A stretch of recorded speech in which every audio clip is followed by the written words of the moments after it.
Assalamualaikum warahmatullahi wabarakatuh.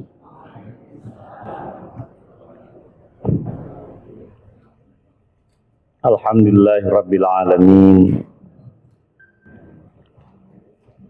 Wassalatu wassalamu ala Rasulillah sayyidil awwalin wal akhirin, imamina wa qaidina wa qurrati ayunina Muhammad ibni Abdullah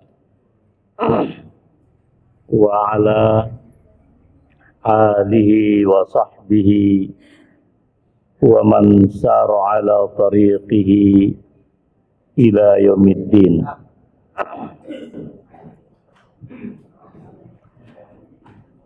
Ya Rabbi salli ala Muhammadin habibuka syafi'il musyaffa'. Ya Rabbi salli ala Muhammadin ala al-wara rutbatan wa arfa'. Ya Rabbi salli ala Muhammadin asmal baraya jahan wa awsa'. Ya Rabbi salli ala Muhammadin wasluk bina Rabbi khaira mahyaj.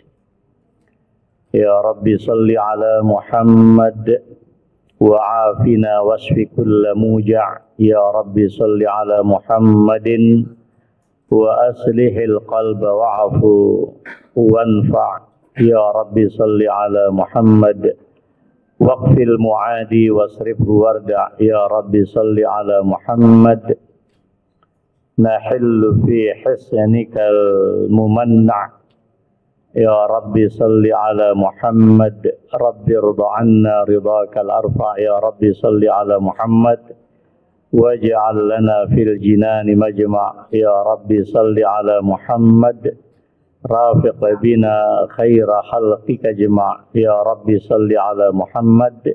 Ya Rabbi salli alaihi wa sallim. Allahumma salli wa sallim wa barik alaihi wa ala alihi wa sahbihi wa ala jami' ummatihi.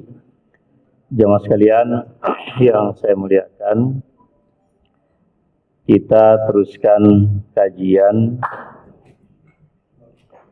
mengenai islahul qulub, memperbaiki qalbu. Masuk pada pembahasan yang kedua. Ya. Maaf. Ya.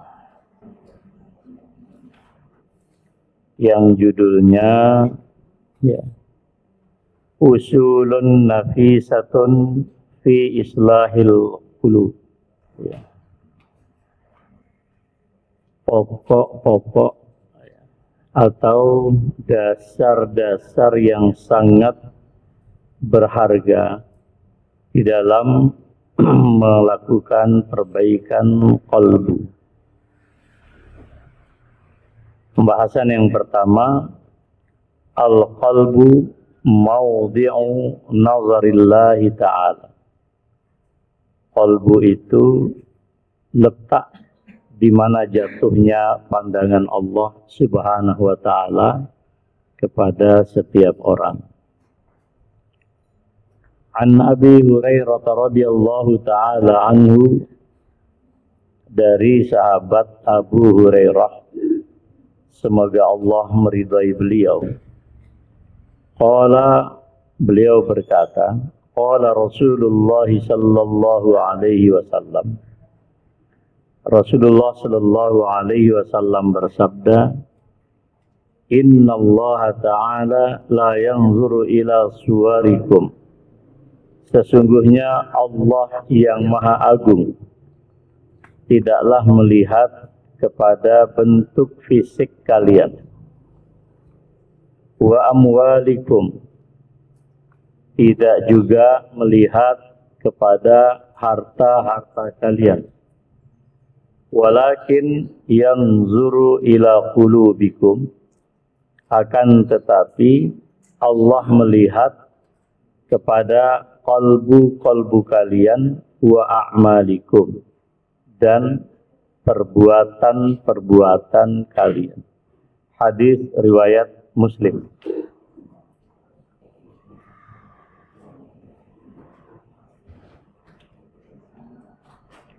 Hadis riwayat Muslim. Saya lanjutkan. Asrafu ma fil insani qalbu. Sesuatu yang paling mulia di dalam diri seorang manusia adalah qalbunya. Fahuwa mahillu nazarillahi ta'ala. Qalbu itu merupakan tempat jatuhnya pandangan Allah Subhanahu wa ta'ala, al-maqsusu bi asyrafil ataya minal iman wa tawabi'ihi.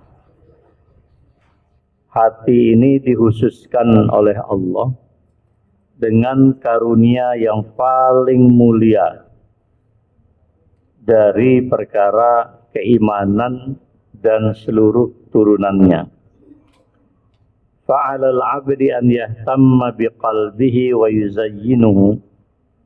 Maka sepatutnya bagi seorang hamba ia memperhatikan kalbunya dan menghiasinya bitaubati, dengan bertaubat kepada Allah, wal inabati ilallah, segera kembali kepada Allah, wa yutahhiruhu min kulli ma yakrahuhu Allah ta'ala, dan membersihkannya dari segala apa yang tidak disukai oleh Allah Subhanahu wa ta'ala.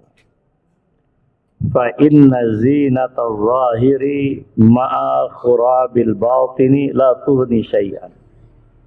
Karena sesungguhnya indahnya perhiasan fisik atau jasad, ya, tidaklah memberikan makna apa-apa bila mana qalbu yang di dalam diri kita atau aspek batin dari diri kita itu rusak. Maka Allah Subhanahu wa ta'ala mengingatkan kita di dalam surat Al-A'raf ayat 26, ya bani Adam qad anzalna alaikum libasan yuwari sawatikum warisha, ya. Wa libasut taqwa zalika khair. Jadi silahkan dibuka surat Al-A'raf, ya. Surat Al-A'raf, surat yang ke-7 ayat 26. Saya bacakan artinya. Wahai anak cucu Adam, sesungguhnya kami telah menyediakan pakaian untuk menutupi auratmu dan untuk atau sebagai perhiasan. Tetapi pakaian takwa itulah yang lebih baik. Demikianlah sebagian tanda-tanda kekuasaan Allah. Mudah-mudahan mereka ingat. Ini ada dalam surat Al-A'raf 26. Fa inna Allah Ta'ala subhanahu wa ta'ala anzala libasai. Ya. Dalam ayat ini Allah menegaskan ada dua jenis pakaian yang diturunkan oleh Allah bagi kita. Libasan zahiran yuwaril aurata wa yasturuha. Pakaian yang zahir yang kita gunakan sekarang ini, pakaian zahir, sarung, celana, baju, dan lain-lain. Ini untuk menutup aurat. Untuk menutup aurat. Walibasan batinan minat taqwa. Dan satu lagi, pakaian yang tidak tampak. Pakaian yang batin, ya, dari apa yang disebut dengan ketakwaan. Yujammilul abda wa yasturuhu. Pakaian ketakwaan yang batin tidak terlihat. Itulah yang memperindah hakikat diri seorang hamba dan menutupi segala keburukannya.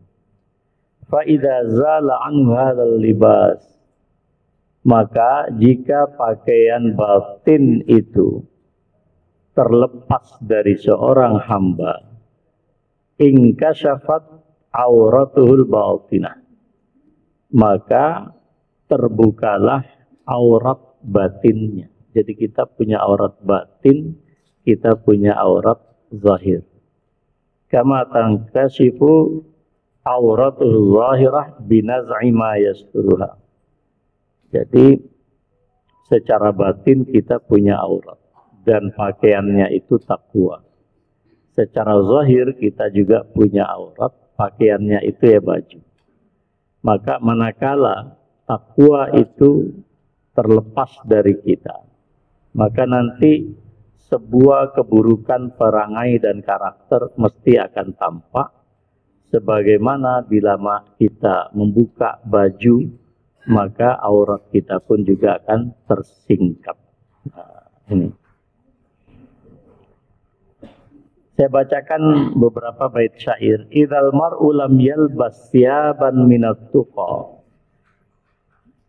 Bila mana seorang atau seseorang tidak mengenakan pakaian ketakwaan, taqallaba uryanan wa in kana kasiyan, maka orang tersebut berubah menjadi sosok yang telanjang meskipun ia menggunakan baju. Sekali lagi, seseorang yang tidak mengenakan pakaian ketakwaan, pada hakikatnya ia telah berubah menjadi seorang yang bertelanjang meskipun secara zahir dia menutup bagian fisiknya. Wa khairu libasil mar'i ta'atu rabbih. Sebaik-baik pakaian seorang manusia ialah taat kepada Tuhannya. Wala khaira fi man kana lillahi 'asiya. Tidak ada kebaikan pada seseorang yang selalu bermaksiat kepada Allah. Ya. Wa haka idza ru'ya ar-rajulu awil mar'a fi manami. Demikianlah jika seseorang, baik laki-laki atau perempuan, dilihat di dalam mimpi, maksyufas saw'ah, auratnya terbuka, fa innahu yadullu ala fasadin fi dinihi, maka mimpi itu menjadi pertanda ada kerusakan pada agama orang yang dilihat tidak menutup aurat di dalam mimpi. Nanti ada kisah nanti. Ya. Lalu seorang penyair berkata, inni ka'anni ara man la haya lahu wala amanata wastan nasi uryana. Sungguh aku melihat orang-orang yang tidak punya rasa malu di dalam dirinya, tidak juga memegang amanah di dalam hidupnya. Aku melihat orang itu sejatinya adalah orang yang bertelanjang. Fallaha fi islahi sarair, maka hanya Allah lah kepada kita kembali di dalam memperbaiki segala rahasia diri kita. Fa innahu ma yanfa'u ma'a fasadiha salahun zahir. Maka sesungguhnya tidaklah pernah bermanfaat satu kebaikan zahir, namun pada saat yang sama batinnya rusak. Qala Allah Ta'ala, wallahu ya'lamu ma fi qulubikum. Al-Ahzab 51. Dan Allah lah yang maha mengetahui apa yang ada di dalam qalbu kalian. Fanzur ayyuhal akhul habib. Maka lihatlah wahai saudaraku yang terkasih, madza ya'lamullahu min qalbik. Kira-kira apa yang Allah tahu dari dalam qalbu kita yang paling tersembunyi. Itu saya cuma membaca dan menerjemahkan. Artinya ini bukan dari saya, tapi tulisan para ulama. Nah, jadi jamaah sekalian yang saya muliakan. Hadis yang pertama yang diriwayatkan oleh Al-Imam Muslim. Ya. Sesungguhnya Allah tidak melihat pada indahnya fisik. Jadi ibu-ibu kalau pengajian mesti akan lebih terlihat lebih indah dari bapak-bapak. Kalau bapak-bapak saya biasa aja. Ya, pakai jaket karena dingin gitu ya. Tapi wajahnya saya kira tidak ada yang pakai bedak. Sangat biasa. Tapi akan berbeda dengan melihat ibu-ibu. Pagi-pagi walaupun cuaca kayak begini, ibu-ibu itu kalau di-shoot dengan kamera masih bagus kelihatan. Tapi kalau bapak-bapak saya gitu, atau kita, itu mesti agak beda. Ya, tapi, non sewu, di sini saya membacakan syarah daripada hadis yang disampaikan oleh Rasulullah Sallallahu Alaihi Wasallam. Bahwa Allah tidak pernah terkecoh. Allah tidak pernah tertipu hanya karena hiasan-hiasan fisik kita. Allah tidak pernah tertipu. Apakah dia cantik atau apakah dia tercela? Apakah dia orang rakyat jelata? Apakah dia keluarga para pembesar? Apakah dia dalam keadaan sakit? Apakah dia dalam keadaan sehat? Apakah dia punya harta banyak? Apakah punya harta sedikit? Bahkan tidak punya harta. Itu bukanlah menjadi titik pandang Allah Subhanahu wa Ta'ala. Ada pengendara ojek online terlindas dengan kendaraan Brimo karena terjadi demonstrasi yang konon judulnya itu mesti persoalan-persoalan materi dan fisik. Judul demonstrasinya itu menggugat dalam suasana kesulitan masyarakat, para pejabat kita menghambur-hamburkan uang rakyat untuk memperindah tampilan dirinya. Ada pejabat yang menerima hadiah 22 kendaraan. Seharusnya 31 karena hari itu paling banyak kan 31. Jadi hari tanggal 1, tanggal 2 harusnya beda gitu. Tapi apa kata Pak Prabowo? Apakah yang bersangkutan tidak ingat anak dan istri? Bagaimana rasanya seorang pejabat yang dikawal oleh pasukan pengawal tiba-tiba harus tunduk lesuh, ya lesu, tidak berdaya, tangannya diborgol. Jadi gratifikasi 22 mobil, 80 sekian miliar, 1 triliun yang dikorupsi macam-macam itu, ini adalah fisik. Sampai Jakarta terbakar, di banyak titik itu banyak pembakaran. Bahkan ada orang mati, saya lihat Kapolri sampai minta maaf, bahkan istana minta maaf. Itu semuanya orang sedang mempertaruhkan harta dan jabatan. Ya kan? Padahal, mohon maaf Bu, Ibu bisa korupsi 1 triliun untuk apa? Toh makannya juga paling banter 3 piring sehari. Itu pun kalau boleh. Padahal kalau usia di depan saya ini kan sudah mulai hijrah. Minimal makannya misalnya jam 5 sore. Malam paling sudah terbatas. Ya kan? Tapi Bapak Ibu sekalian yang saya muliakan, mengapa itu terjadi?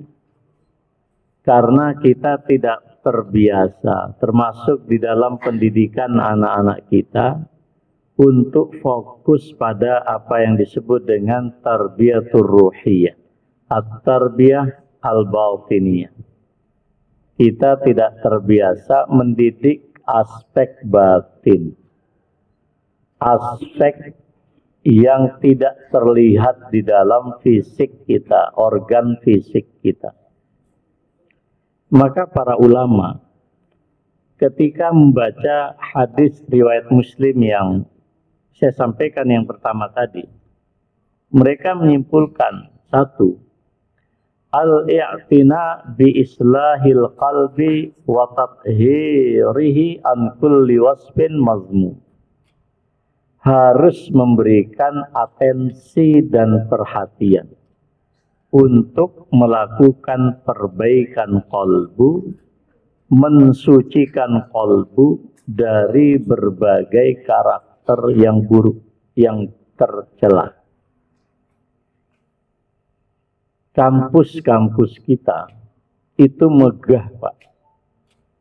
Gajah Mada, ya. Kemudian sebelahnya UNY, lalu ke selatan timur UIN, ya. Lalu ke utara UII, ada UPN, pindah lagi ada UNU, Universitas Nahdlatul Ulama di Ring Road sana. Di sebelahnya ada Unjaya, Universitas Jenderal Ahmad Yani. Sebelah kanannya lagi ada Unisa, Aisyah. Sebelah lampu merah itu ada Al-Azhar, 2 tower besar. Pindah lagi ke UMY, di situ lagi ada Al-Mata, luar biasa, Pak. Fisik. Iya, fisiknya luar biasa. Tapi mohon izin, ya kan. Belum lagi kita ke selatan, di situ ada UAD dan macam-macam.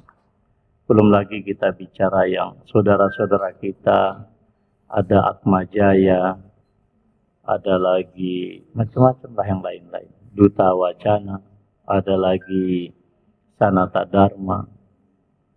Itu semuanya fisiknya dahsyat. Tapi mohon izin, data Polda setahu saya justru daerah merah, narkotik, ya kan,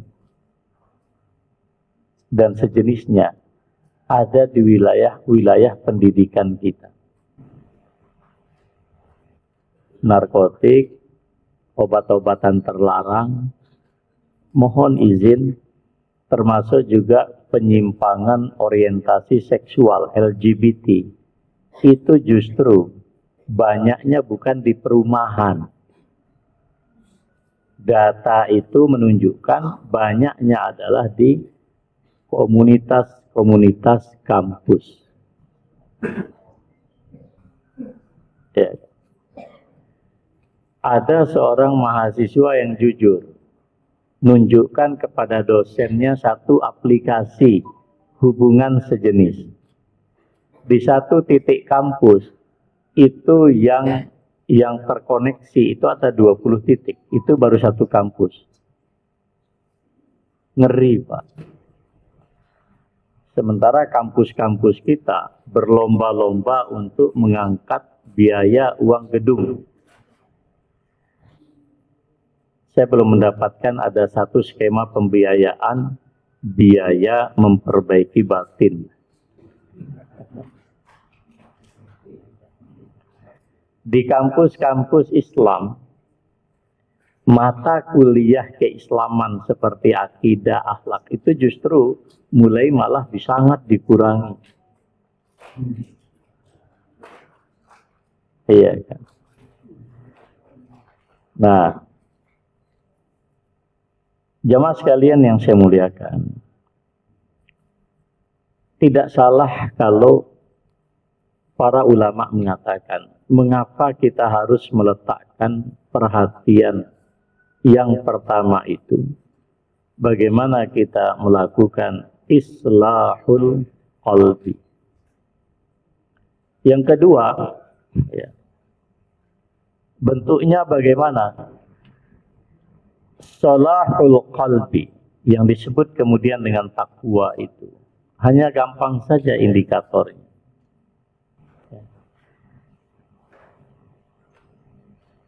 Fi'lut ta'at wajtinabul ma'asi. Gemar melakukan ketaatan, menjauhi kemaksiatan. Itu saja definisi takwa yang paling gampang. Jadi takwa itu satu, melakukan ketaatan, menjauhi kemaksiatan. Ada juga ulama yang mengatakan antaj'al bainaka wa baina ma takhafuhu wiqayah. Engkau melakukan sesuatu penjagaan diri, proteksi, perlindungan agar engkau tidak terjerumus pada apa yang kamu takutkan. Semua kita takut mara bahaya. Kawan-kawan kita di Badan Penanggulangan Bencana, entah nasional atau daerah, seperti di Merapi itu dibuat kawasan rawan bencana. 1, 2, 3, 4. Ketika memberikan peringatan dini, juga mereka punya standar prosedurnya. Ini siaga 1, siaga 2, dan seterusnya. Ya.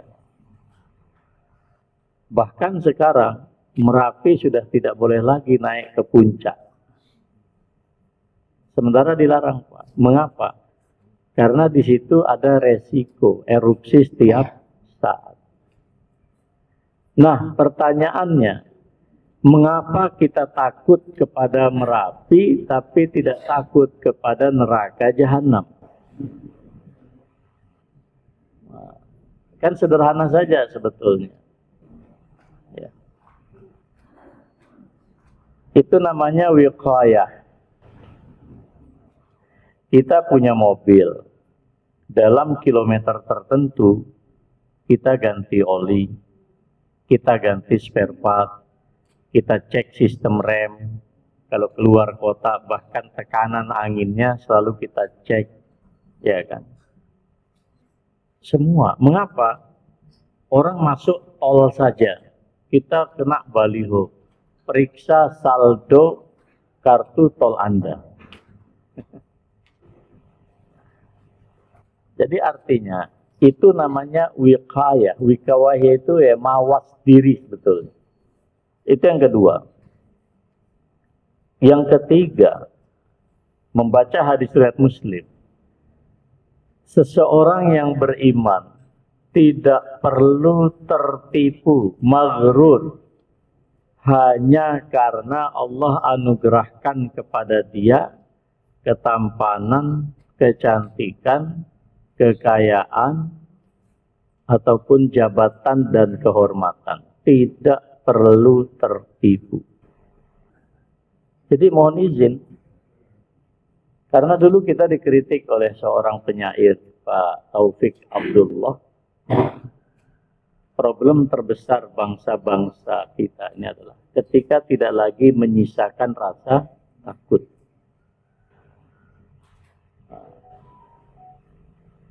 Jadi rasa takut ini penting, tidak perlu kita tertipu. Ya orang kaya raya, sahabat kita Pak Syamsul Bahri, besar badannya, tampan beliau, profesional. Tapi sekarang di mana? Iya, kemana gagah fisik beliau yang berapa tahun kita bersama beliau ngaji di sini? Rumahnya saya kira masih tetap di situ, nggak dibawa mati, Pak. Karena saya sendiri yang memakamkan beliau. Bahkan keluarganya ketika tanya saya, Ustadz kami boleh ke makam? Boleh Bu, silahkan. Anak-anak silahkan. Tapi hanya di atas. Bahkan putra beliau yang pertama yang menerima jasad naik lagi, tidak ikut ditimbun.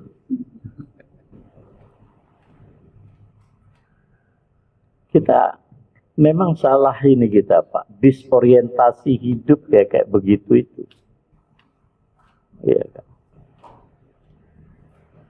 Jadi nggak usahlah kita terpedaya, tertipu, ya,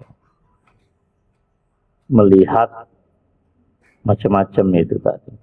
Poin yang keempat, at-tahzir minar rukuni ila zahir duna islahil batin.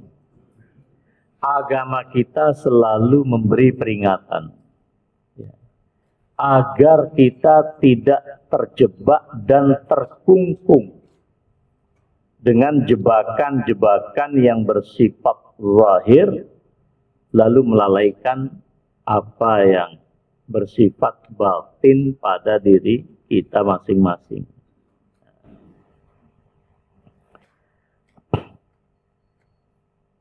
Jadi yang sekalian yang saya muliakan, Rasulullah itu nggak pernah takut loh. Mohon izin, mau jungkir balik Zionis yang sangat jahat itu, teroris sejati di dunia, yaitulah Zionis Yahudi itu, Israel. Tapi kalau orang Zionis kayak begitu, ya karena memang itu ideologinya gitu. Kita nggak pernah risau tentang saudara kita di Gaza, di Palestina. Yang menjadi problem, mereka ini nggak bisa makan karena pintu mengantarkan makanan ditutup. Dan semua yang menutup pintu ini negara Islam. Iya kan? Nggak ada Pak negara kafir di situ tuh. Semuanya negara Islam. Tidak memberikan akses. Jauh-jauh kita, sumbangan masyarakat Indonesia dibawa oleh TNI, mengirimkan pesawat sampai ke udara Yordania. Karena parkirnya di Yordan. Lalu pesawat itu membawa sembako, obat-obatan, hanya dengan cara dilemparkan dari udara. Coba bayangkan. Tapi nggak ada pilihan. Apa yang sakit mental umat Islam yang ada di negara-negara Timur Tengah? Saya tidak ragu untuk mengatakan itu. Yang sakit itu apa? Jiwanya. Karena semua orang membaca innamal mu'minuna ikhwatun. Setiap orang yang beriman adalah saudara. Ya kan? Jadi kalau Zionis kayak begitu, yang memang dia dijadikan oleh Allah sebagai iblis yang merusak kemanusiaan. Ya kayak begitu itu. Tapi yang tidak kalah krusialnya justru adalah sikap orang-orang Islam yang tidak lagi menyisakan nurani untuk saudaranya yang ada di Gaza. Bapak Ibu, Anda buka YouTube, gimana kehidupan di Abu Dhabi, di Dubai. Udah asyik banget, Pak. Gemerlap. Tapi coba geser Google sedikit. Di situ ada penderitaan, ada pembunuhan, orang dibom, bayi-bayi dibom, nggak bisa makan. Saya tidak tahu besok kalau kita mati, jawabannya itu apa. Nah kayak begini ini Bu, itu penyakitnya penyakit di dalam batin. peduli, nggak hirau. Semua orang berlomba-lomba untuk membangun infrastruktur negaranya, padahal ada saudara kita di situ sedang dizalimi, sedang dibunuh, sedang dibuat lapar, dibuat haus, dan seterusnya itu. Jadi selama bangsa ini dan sistem pendidikan kita tidak memberikan perhatian yang baik bagi kesehatan jiwa, mental, dan kolbu, ya hanya akan ada seperti itu. Tapi kan kita hidup di dunia yang serba regulasi. Kita nggak bisa mendikte menterinya, kita nggak bisa mendikte pejabatnya. Tapi kan kita punya kuasa di rumah. Ku anfusakum wa ahlikum nar. Ya monggo, kita sampaikan kepada anak-anak kita. Jadi sampai Allah memberikan kita 2 pakaian, bukan dilarang, boleh. Ibu-ibu boleh nggak pakai beli baju jubah yang indah, yang mahal? Boleh, ya kan? Rasulullah juga ditanya, wahai Rasulullah, gimana kalau orang itu bajunya keren, sandalnya bagus? Kata Nabi, nggak apa-apa, karena Allah itu maha indah dan mencipta dan mencintai keindahan. Tidak ada masalah. Boleh nggak ibu pakai emas 1 kilogram kalau kuat? Ya boleh aja. Nggak ada larangan, silahkan aja. Kan siapa tahu sandal ibu terbuat dari emas, tapi tolong dijaga. Nanti kalau sandalnya dilepas di masjid umum, ya, karena malaikat tidak diciptakan jaga sandal. Boleh enggak? Boleh, silahkan. Ya, tapi tolong perhiasan fisik itu harus berbanding lurus minimal dengan perhiasan batin kita. Jadi kalau kita hadir di tempat kayak begini, ini sebetulnya kita sedang ke resto batin, Bu. Kita sedang pergi di restoran ruh. Ruh kita ini butuh nutrisi. Jiwa kita ini butuh asupan gizi.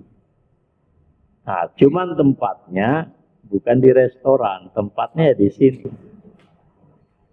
Nah, jadi kalau ibu ingin punya baju yang bagus, ya pergilah ke tailor yang spesial. Tapi kalau ingin batinnya mendapatkan perhiasan, ya hadirilah di majelis-majelis ilmu. Maka disebut ini oleh Rasulullah sebagai taman surga. Apa taman surga itu? Ya kayak begini ini. Cuman problemnya itu taman surga itu kadang ya agak apa ya. Ya memang kita karena belum punya aja. Seharusnya tempat ini saya membayangkan, wah ini full AC gitu ya. Pokoknya tempatnya bagus. Ya kayak di XX1 lah minimal itu. Coba kalau ruang ngaji kita kayak di bioskop. Saya yakin banyak yang mau datang. Iya kan? Sementara yang ada ini Ustadz ngadakan pengajian di hotel. Lalu dia nyewa ke hotel. Tapi kalau pengajian di hotel itu malaikat azab sama rahmat itu saingan. Dan harganya mahal. Akhirnya Ustadznya ikut-ikutan juga standar hotel. Akhirnya masa ngaji biaya tiketnya 5 juta itu gimana gitu. Masa ngaji tiketnya 5 juta. Semakin tinggi harga tiketnya, semakin duduknya di depan, di VIP. Saya termasuk tidak semazhab dengan model-model gitu itu. Ngaji-ngaji aja lah. Jangan kalau pondok ini punya dana. Kalau punya dana, maka rencana kita itu adalah membangun tempat ngaji. Nah, kalau di sebelah, kalau di tanggung jawab sebelah, saya sudah punya dana, kita punya sekian miliar itu, maka bangunan yang terbagus di sana itu, di tempat kami, di pusat tablik itu masjid. Maksud itu karpetnya itu yang mahal Pak, tebel. Yang kalau orang sujud itu betah. Kalau orang zikir itu nyaman. AC-nya 4. Dan kalau suasana diredupkan itu Pak, lampunya digunakan yang bukan yang putih, itu orang berzikir nyaman. Ya kayaknya harus kayak begitu. Ya doakan aja lah. Kalau Budi Mulia punya dana, kita bikin tempat pengajian standarnya kayak bioskop. Saya bayangkan audio visualnya itu. Jadi kita nggak usah nyewa di hotel. Ya kan? Jadi nggak usah nyewa di hotel. Nah ini contoh. Ya. Jadi jemaah sekalian yang saya muliakan, Rasulullah Shallallahu Alaihi Wasallam memberikan ilustrasi di dalam hadisnya bahwa kolbu bagi setiap orang itu adalah ibarat teko. Ibarat teko yang mengeluarkan apa yang menjadi isi daripada teko itu. Apa maknanya? Apapun perilaku fisik kita, entah ucapan, entah pikiran, tindakan, cara memperlakukan diri, cara memperlakukan istri, memperlakukan suami, memperlakukan anak, memperlakukan tetangga, harta benda, memperlakukan jabatan, itu bukti autentik jeroannya seperti apa. Nggak bisa disanggah. Dalam hadis Nabi, itulah manifestasi daripada kolbu dia. Jadi nggak mungkin Pak, kalau kita mengatakan, ya saya nggak apa-apa, nggak berjilbab, yang penting akhlaknya baik, nggak bisa.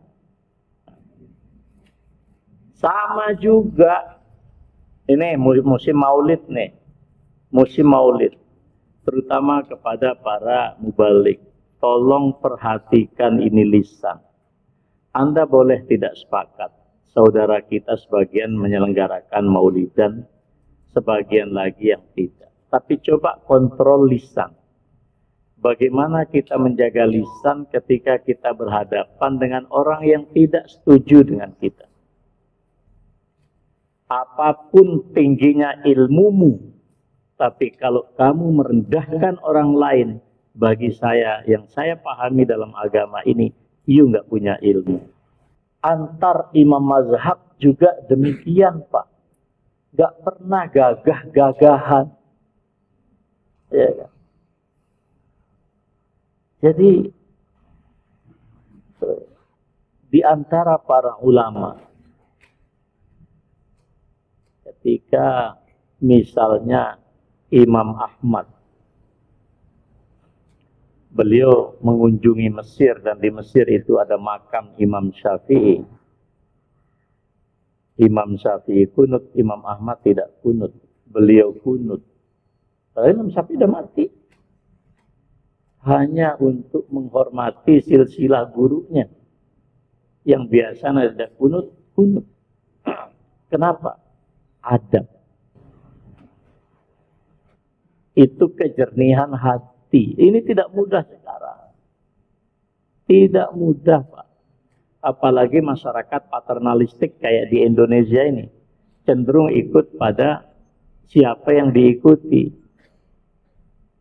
Padahal kalau bicara agama, sederhana saja. Tapi kalau agama sudah diikuti syahwat, hati yang tidak bening, maka kita nggak sadar menjadikan diri kita sebagai standar kebenaran, lalu yang lain salah. Mohon izin saya berkeyakinan, kalau kita berbeda paham dengan orang-orang Yahudi, Nasrani, dan lain-lain, saya masih memaklumi itu problemnya akidah. Tapi kalau ada konflik internal umat Islam, mohon izin. Mohon izin. Tidak ada agama di situ. Hanya ada dua. Kalau enggak syahwat, syubhat. siapapun dia, apapun jabatan keulamaan dia. Gini, Anda beda paham agama. Beda paham agama biasa saja. Tapi kalau beda paham agama melahirkan kebencian, percayalah itu setan dan itu syahwat. Apapun dalilnya. Contoh, Nabi. Kurang apa seorang pezina? Kasusnya dua, adil. Yang satu adalah laki-laki, yang satu perempuan. Adil.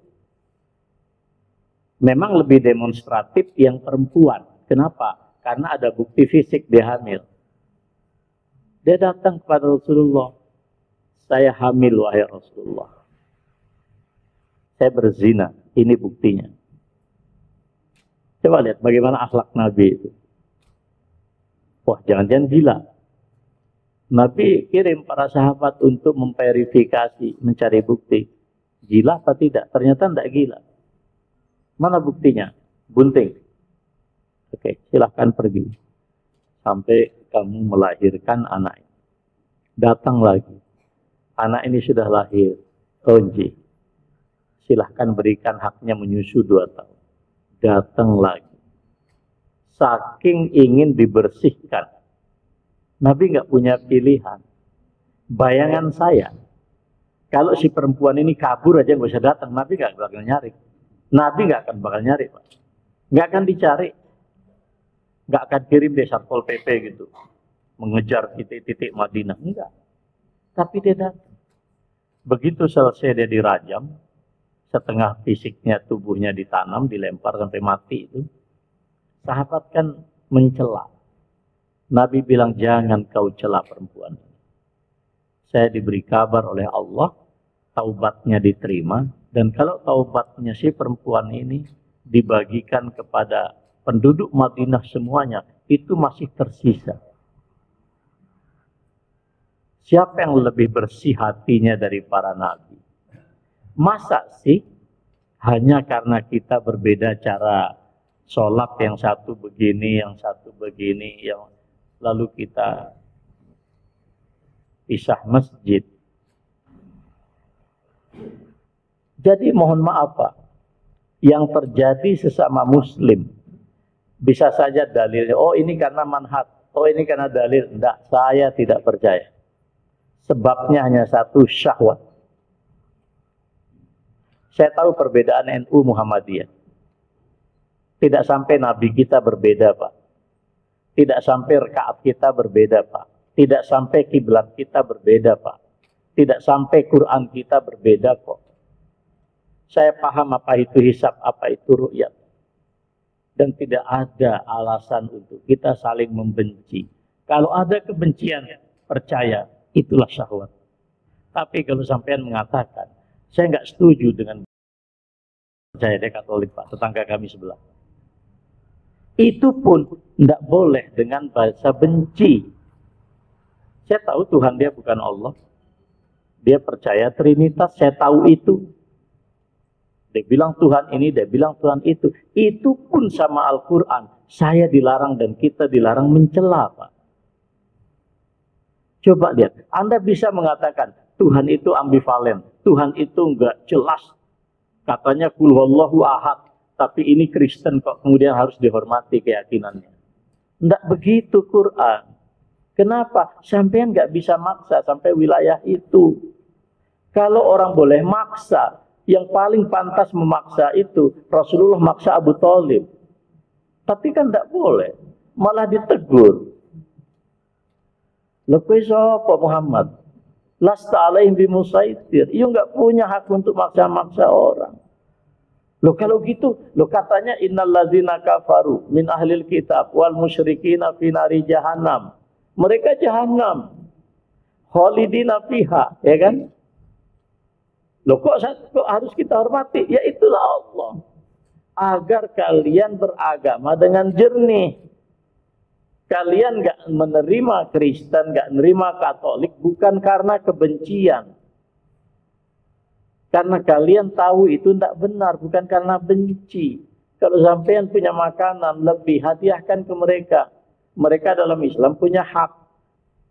Wala tasubbul ladzina yad'una min dunillahi fayasubbullaha adwan bighairi. Coba, sampean mencari di mana, Bu? Panjenengan mencari di mana? Akidah itu derajat agama yang paling tinggi. Itu kita nggak boleh mencela orang Katolik. Lah, kok hanya beda ormas, beda majelis taklim. Apapun alasannya, demi Allah, saya hanya mengatakan satu sebabnya, syahwat. Percaya ya? Kenapa syahwat muncul? Karena ini yang tidak tertata. Hati-hati loh, setan itu bukan hanya diciptakan untuk masyarakat awam. Ustadz juga ada setannya. Lah itu yang lagi rame di TV itu ustadz itu. Masa anaknya ditempeleng, orang ngerti juga ada ustadz nempeleng anaknya, gimana sih? Tapi ustadz terkenal Pak, lebih terkenal dari kita. Ustadz itu masuk berita lagi. Aduh, malu banget kita. Ustadz terlibat KDRT. Jadi ustadznya dipanggil polisi. Jadi macam-macam. Jadi nggak usahlah panjenengan itu tertipu dengan kayak gitu itu. Jadi suatu saat saya pakai jubah gitu, jenggot panjang biasa aja. Bapak juga bisa melihara jenggot panjang kok. Kalau jubah bisa kita beli di Al-Fat. Pak Samsul itu bukan ustadz matinya di akhir hayat Al-Fatihah kok. Belum tentu ustadz mati pakai Al-Fatihah. Enggak, saya jujur aja Pak. Jujur aja. Iri saya Pak. Iri tapi dalam makna yang positif ya. Yo aku sekarang ini bengak-bengok ngajar orang. Apa ya kemudian matinya kayak Pak Samsul. Enggak pakai baca kitab. Gini gagah-gagah pakai bahasa Arab. Kita enggak tahu Pak hati. Maka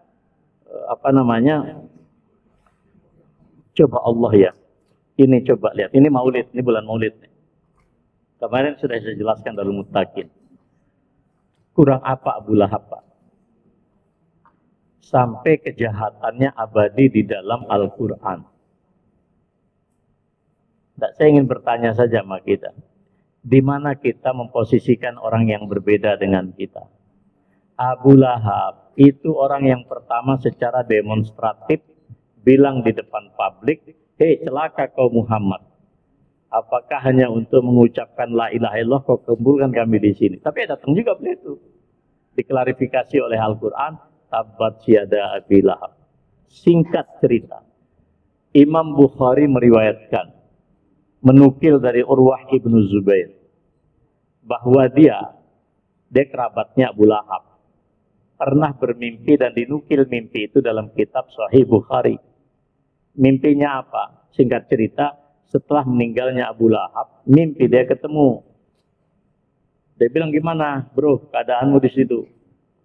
Waduh, siksanya dahsyat. Kecuali pada hari Senin, siksaku diringankan oleh Tuhan dan aku diberikan seteguk air. Kenapa? Karena dulu pernah ketika lahirnya Muhammad, begitu riang gembiranya aku, sampai aku bebaskan budakku bernama Thuwaibah. Itu kafir Pak, nggak usah ragu. Kafir Abu Lahab, nggak usah cari di Google. Abu Lahab itu kafir, kafir. Jelas. Enggak, saya hanya ingin mengatakan, Allah yang mengatakan Abu Lahab itu kafir. Tapi ada riwayat yang seperti itu. Abu Thalib itu kafir Pak, tidak ada perbedaan ulama. Tapi dalam hadis Muslim, ketika Rasulullah ditanya oleh Al-Abbas, wahai Muhammad, Abu Thalib ini melindungimu, menolongmu, memproteksimu dari berbagai macam gangguan. Apakah ada maknanya di hadapan Allah? Kata Nabi, iya. Aku diperlihatkan oleh Allah, dia berada di kerak neraka jahanam yang apinya meletup-letup itu. Kemudian dia diringankan oleh Allah sampai di tempat yang landai. Sampai para ulama akidah menyimpulkan syafaat Nabi berlaku juga kepada Abu Thalib. Itu yang disebut dengan asy-syafa'atul khassah. Loh Allah aja kayak begitu, masa kita enggak? Jadi, ya kalau ada tetangga kita kafir, ikhlasin aja lah. Maksud saya, hari ini apa alasan orang nggak tahu kebenaran, Pak? Ya kan? Hari kayak begini. Sama dengan ibu bapak juga. Kalau buka tentang Kristen, tentang Trinitas juga bisa. Ya kan? Tapi kenapa kita tidak konversi, tidak pindah agama? Itulah hidayah. Islam sangat jelas. Kenapa dia nggak mau masuk di sini? Ya kayak itulah hidayah. Nah kalau sudah hidayah, bukan wewenang panjenengan. Nah saya mengambil poinnya itu. Masalah hati ini penting, Pak. Jadi sengaja kita ambil langsung kepada orang yang di luar keyakinan kita, agar kita paham, apalagi kalau sesama Muslim. Tapi yang terjadi kadang-kadang dengan orang Katolik sangat mesra, sesama Muslim musuhan. Banyak itu di Indonesia. Jadi ibu bapak sekalian yang saya muliakan, maka mari kita jaga pakaian ini. Suatu saat seorang sahabat itu bermimpi. Jadi dan mimpi itu memang berkaitan dengan pakaian. Jadi mohon izin, kalau kita bermimpi dan mimpi, misalnya kita melihat pasangan atau anak kita, atau kita sendiri melihat diri kita di dalam mimpi tidak berbusana, atau berbusana tetapi busananya rusak, aurat yang seharusnya tertutup tidak tertutup, maka takwil yang paling autentik ada problem dalam agama. Segera muhasabah. Ya, jadi jangan buru-buru. Ini bukan klinik, bukan khurafat, bukan. Itu terjadi pada masa Rasulullah SAW. Nanti insya Allah saya akan sampaikan secara detail mengenai mimpi yang terkait dengan pakaian. Nah mudah-mudahan di samping kita memperindah pakaian fisik kita, tapi juga kita dapat memperbaiki pakaian batin kita. Saya kira ini saja Bapak sekalian yang kita baca pada pagi hari ini. Ya. Nanti kita lanjutkan pada waktu yang mendatang. Subhanakallahumma wa bihamdika asyhadu an la ilaha illa anta astaghfiruka wa atubu ilaik. Wassalamualaikum warahmatullahi wabarakatuh.